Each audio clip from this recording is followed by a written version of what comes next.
Hey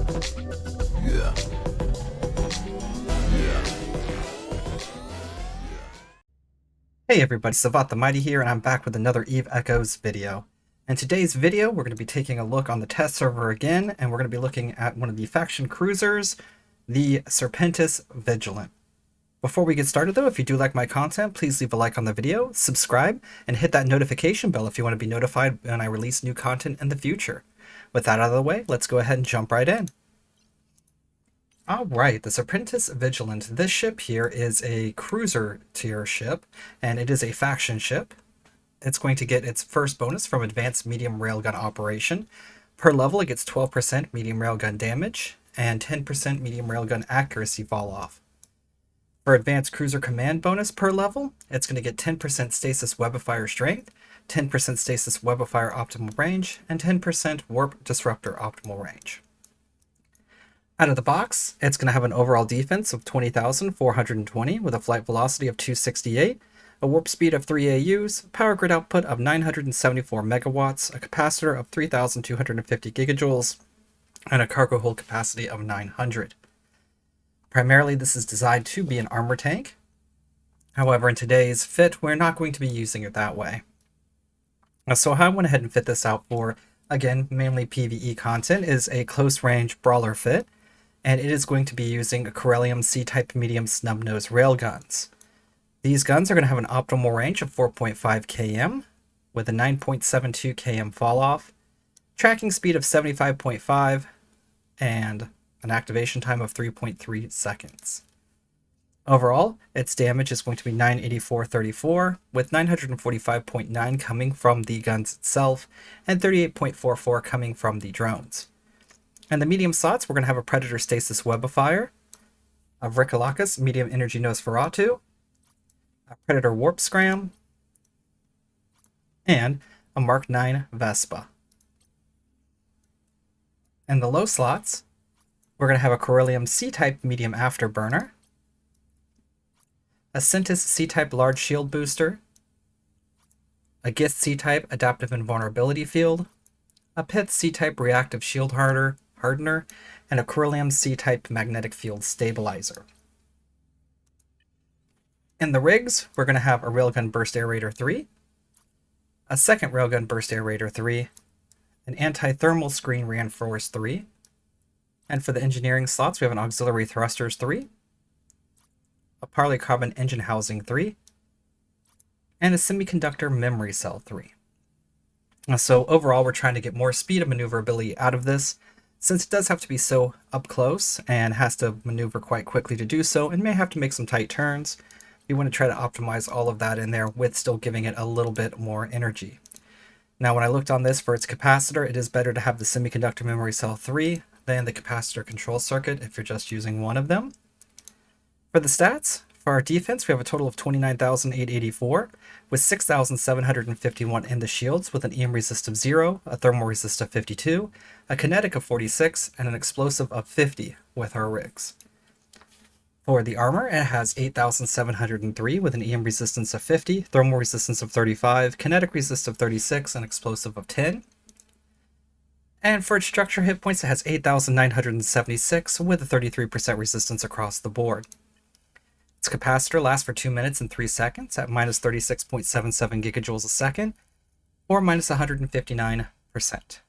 Capacitor capacity is 5,606 gigajoules with a recharge time of 606 seconds, and its power grid has a maximum of 1,461. Targeting, it has 22 points with a scan resolution of 422, a signature radius of 91, and can lock a maximum of 7 targets. And navigation is sitting at 442.2. Warp prep time is 2.92 seconds, with a warp speed of 3 and no warp stability. Okay, so that's the ship. Well, let's go ahead and take it out to a combat mission and see how this handles. I'll be right back with the mission. Okay, here we are outside of the encounter. The first things we're going to take a look at is we're going to activate our our shield hardeners. And we're also going to take a look at our speed here. So this ship, with its shields going, is looking at having 6,751 shield hit points with an EM resistance of 48, thermal of 74, kinetic of 72, and explosive of 74. Total effective hit points are going to be 36,134, and navigation, it's moving at 1,259.36. Okay, let's go ahead and jump into the mission. Here we go. We'll come in at 0. We have nothing to be afraid of. Warp drive active.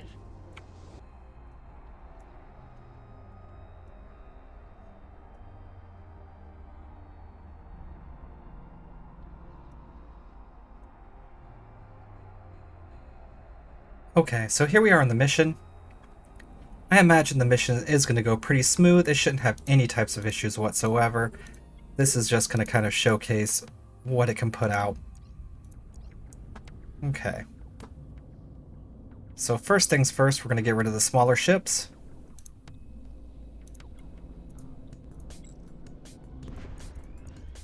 When we activate the damage mod, this ship is up to 1,223.87 DPS, which is fairly good, especially for a cruiser. Now, it does have to orbit pretty close in order to apply that damage fully, so we are actually doing a little bit less than that, orbiting sitting here at 6 km. But it's still able to apply that damage just fine. Now, on some of the smaller ships like frigates and whatnot, it doesn't apply the damage too terribly well, but all you have to do is move away from them, let them come at you, and then do straight lines, and you should be fine. Ultimately, it can take out everything pretty easily, quickly, and effectively. It's a pretty cool ship. Also, as it does get accuracy fall-off ranges, it would also make for a very good sniper as well, making this ship one of those ships that I really do like that's capable of doing a little bit of everything.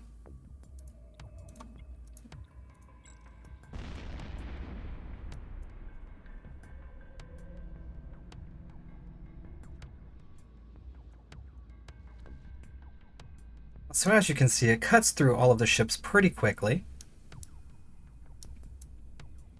Has a pretty decent speed tank on it. It's not one of the fastest cruisers in the world, but still able to actually speed tank just fine. The damage that it's not reducing, it has pretty decent tank to a lot of the different resistances.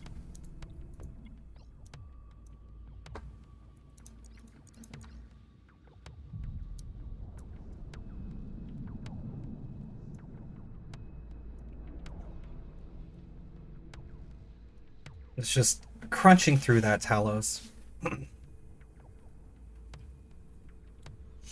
Once it gets to the armor, I mean, they are railguns, so that they do pretty good against shields as well. But I still do think it does a little bit better versus the armor.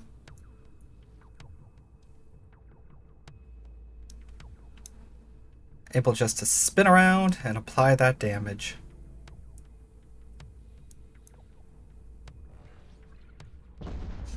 Okay, so our next grouping here.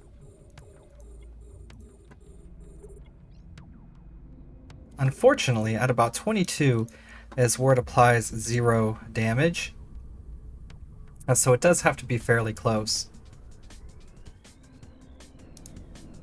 It can pretty much stop everything in its tracks though. The web works very nicely.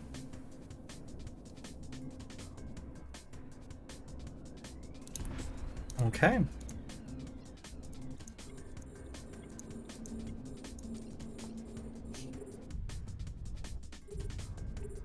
So if this was a faction cruiser that you were looking at choosing, it's definitely very good. It has a lot of damage output that it can do, and it should be able to take out a lot of things and have a pretty decent tank on it for brawling engagements. Sorry about that. And again, like I said, if you do like to do the longer range engagements, it should be able to do that just fine as well.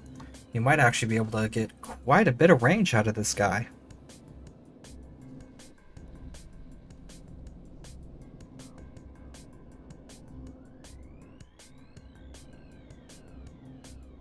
Okay. Big 2,000 point hits. Let's activate all of our stuff again. And even though it doesn't run at cap stable, pulsing the shield and even doing some of the storyline missions with it, it works just fine. It's able to regen its power quite effectively, and you never really have anything to worry about.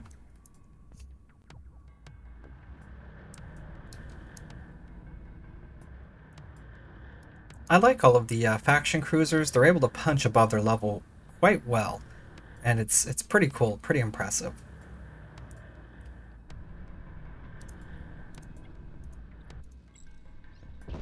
We're going to take out the Brutix next. We'll leave the Vexor for last, and then we'll have the barrage of smaller ships.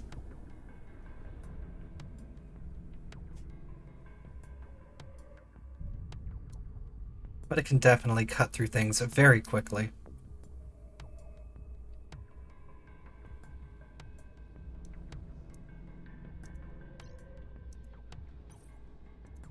Now looking at its defense, we're sitting at 74 in thermal explosive. That's 72 in the explosive. It should be taking, or the kinetic, it should be taking away from the explosive and the EM resistance, as we're not using those in this battle.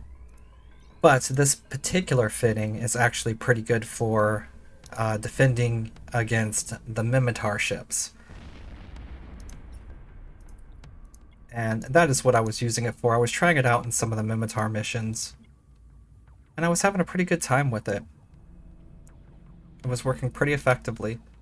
So again, when it comes to choosing what you're going to want to use for your defensive mods, I've said it before, I'll say it many times more. Based off of what you're planning on doing with the ship and what you're taking out against, if you are putting defensive mods in, tailor your mods to that, not necessarily to your weakness. So you would tailor it to the ship's weakness if you're going to be fighting stuff that it's going to be taking advantage of. But for example, if you're fighting these Galente ships out here and you plan on just primarily focusing on doing Galente missions, then really all you need is kinetic and thermal. Okay, we're going to lock up some of these smaller ships here. We're going to approach him.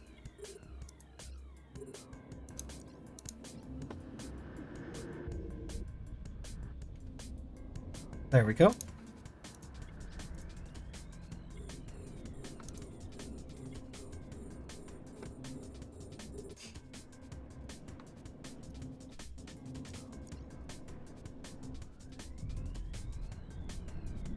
Okay. So getting things basically locked down is the name of the game with this ship.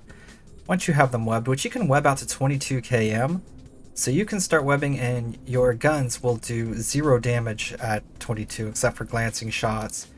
But that is literally the maximum range.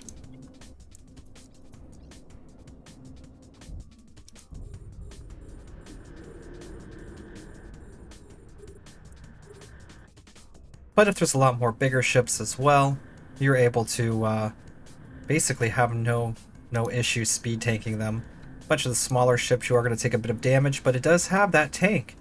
So I really do like the fact that this has a pretty decent tank on it, as well as it's able to dish out quite a bit of damage. And it's backed up with improved webs. That's just a combination that's really, really good. Can't really beat it.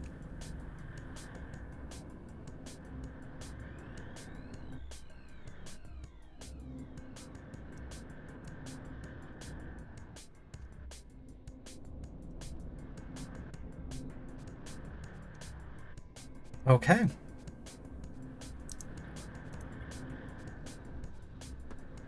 Move over to the next ship. Activate our damage.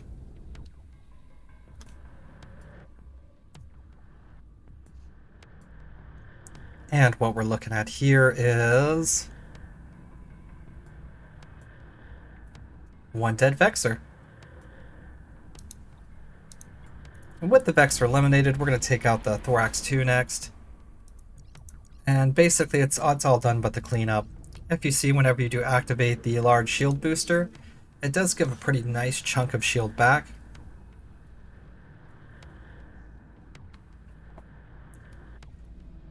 Now, I have taken the ship into a couple, like I said, the Mimitar missions.